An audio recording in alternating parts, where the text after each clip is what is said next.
Folks, this is Dan Joslyn-Siemiatkoski, welcoming you to Episcopal Church, past and present, H3330.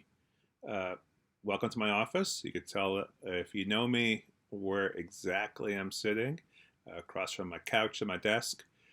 Sorry to be having this class in this combined virtual format, but we're going to make this class work and be really good, I think. I want to walk you through in this video about the syllabus. Really, what we're doing here is accessing the history of the Episcopal Church, its canons, its polity, in order to have a better sense of what the Church is, how it's part of the Anglican Communion and the Church Universal. So there's going to be a couple of different structures to this class. We're going to go through the history of the Episcopal Church up to about 1920 or so, about the first third of the class. Then we're going to spend about 3 weeks, and that's also going to branch over Reading Week, I believe, looking at canons and polity. Then we're going to circle back and consider the Church, especially in post-World War II context up to the present era. The reason why I divide the class that way is because I think you need to have a fairly good sense of how polity and canons work in the Episcopal Church in order to help make sense of the various changes that happen in it in the second half of the 20th century into the 21st century.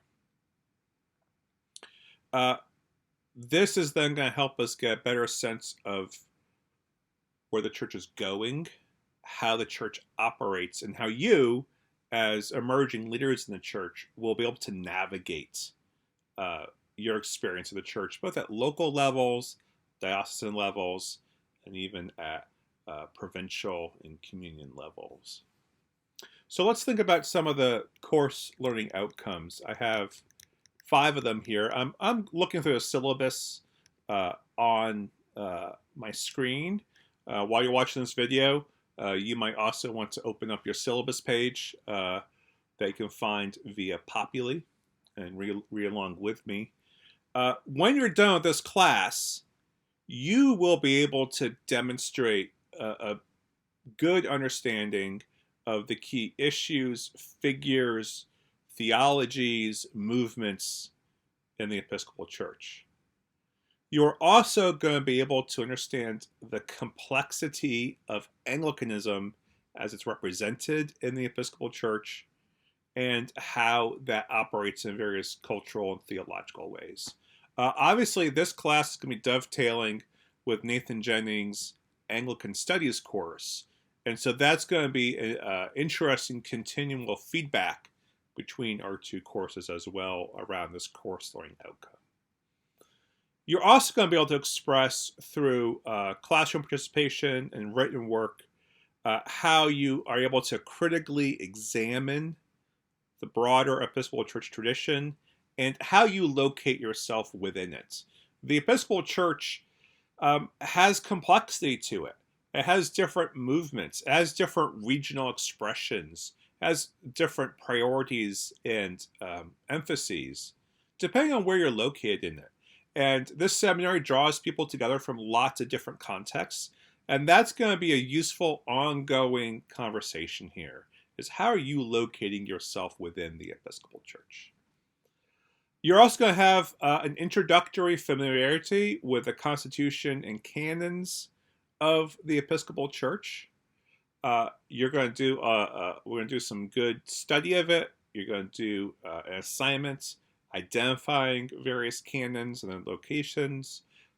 This is just going to be really useful for you as you navigate leadership, whether it's in a parish, whether it's an emerging ministry, as you're perhaps move on to diocesan boards or church-wide work. Understanding how the church operates through its canons and its constitution is simply part of being an effective leader.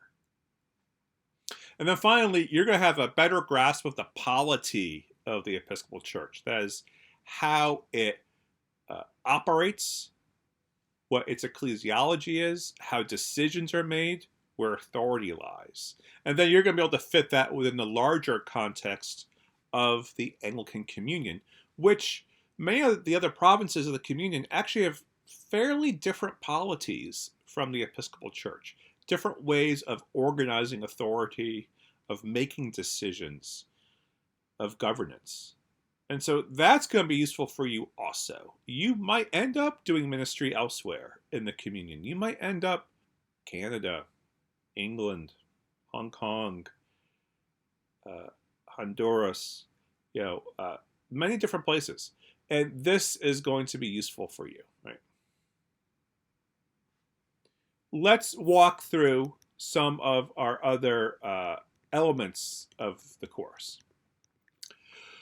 Let's think about requirements.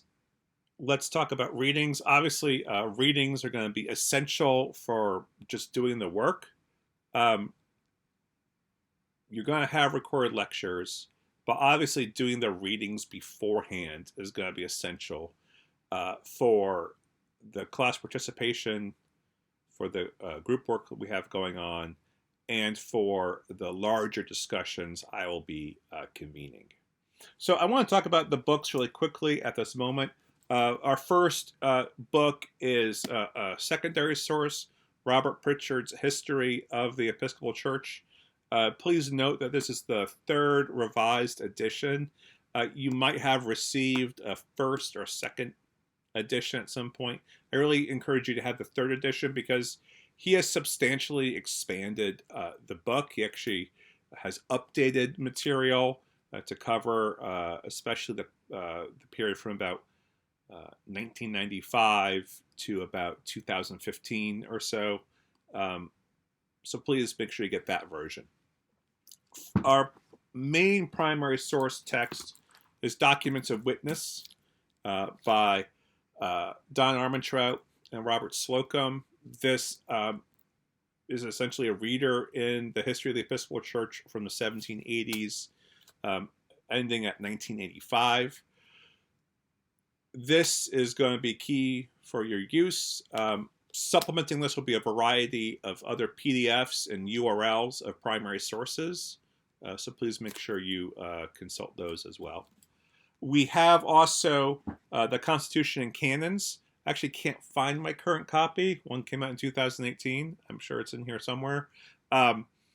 This is available as a free PDF. There's a link for that for you. You can also buy your own copy of it. And then finally, was a little book, Shared Governance, a collection of essays concerning the governance of the Episcopal Church that was commissioned by the House of Deputies about a decade or so ago. This book can be a little tricky to get a hold of, so please let me know if you have a difficulty getting a hold of this one. Alongside class participation or alongside the readings is also class participation. One of the key components for this grade is going to be working in small group and having small group conversations around question prompts I give you. I'm going to explain that a little bit more in a minute when I get to the assignments section. That work should be done before your in-person or online section meets also. As I said before, there's going to be an Episcopal Church Canons and Polity assignments that will be required of you. And I'll give you more information on that. Once you've gone through the canons, this will not be a difficult assignment for you to complete.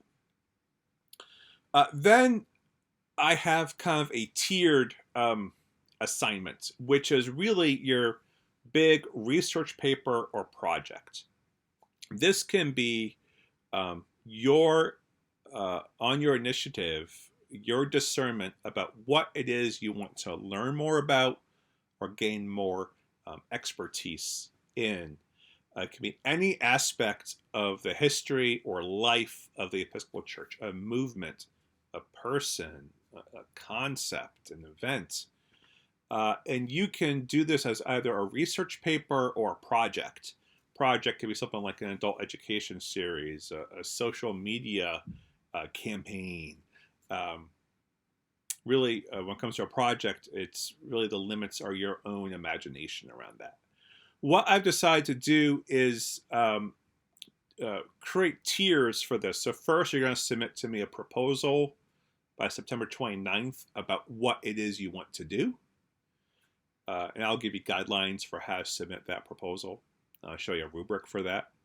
Then there's going to be a first draft of your paper or project due November 3rd. Again, there's going to be guidelines for that, and rubric. And then your final version will be due December 19th. So you'll get feedback from me around the proposal and the first draft, and then a complete project. And really the idea here, again, as I said, is to produce something that will be usable for yourselves. Right? You are coming, for those of you who've been MDiv students for 3 years now, you're coming to the end of your time. For those of you who are DAS students, you're trying to ramp up really fast and figure out what it is you need to know. For both of you, I'm hoping this is going to be a useful project. Let's talk about how class is actually going to go.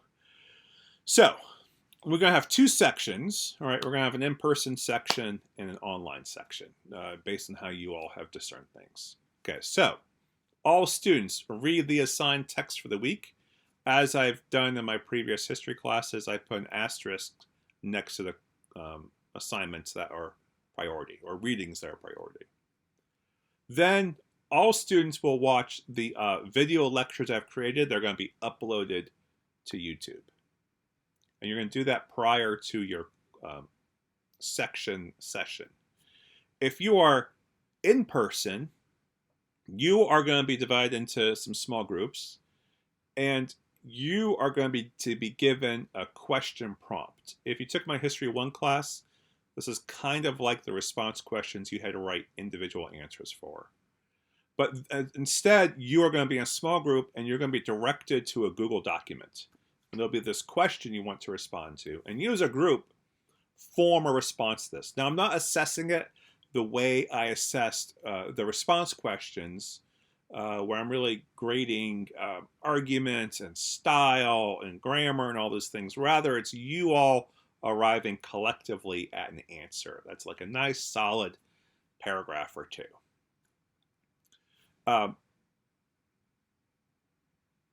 That Google document is one Google document that all groups will be assigned to.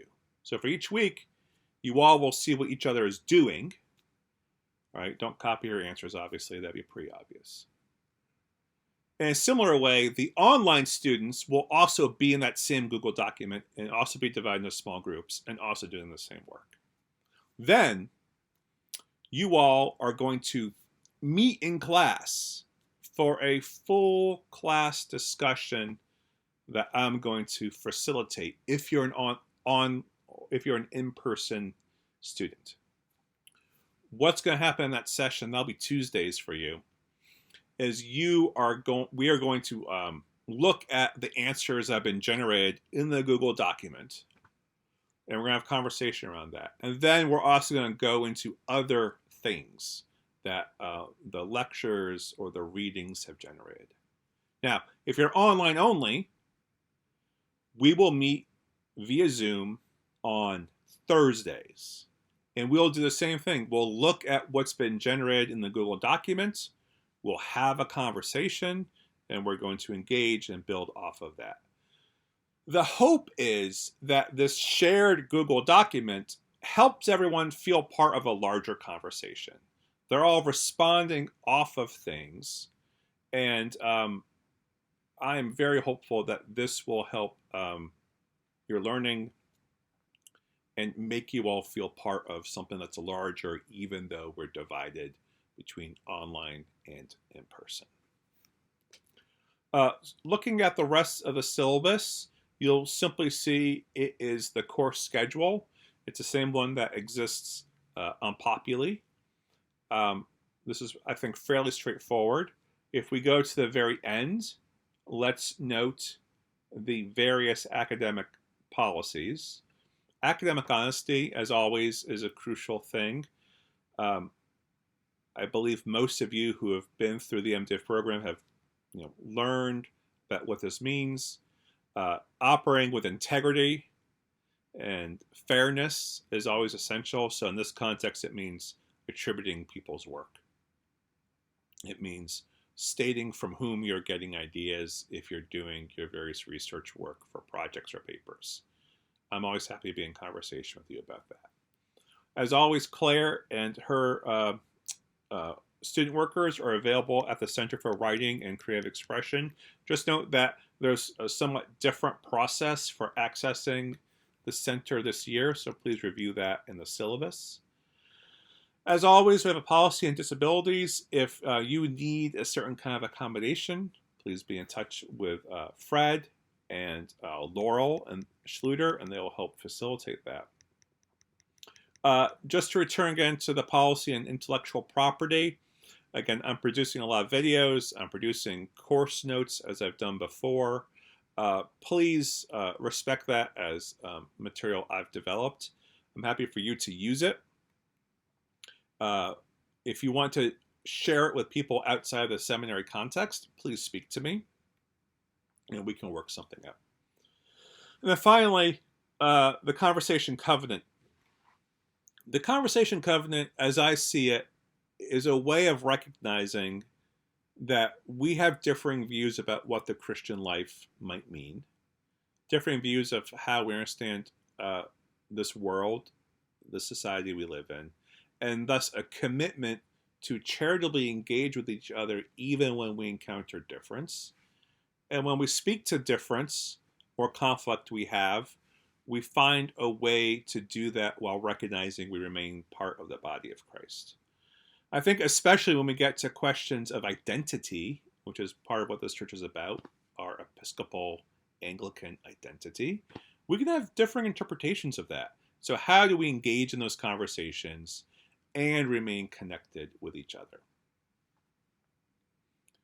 With all that said, I'm really looking forward to our class. I always love teaching this class.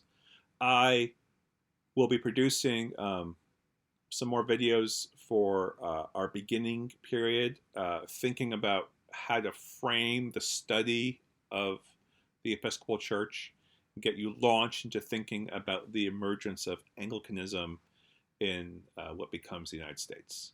So thank you all. Please be in touch if you have any questions.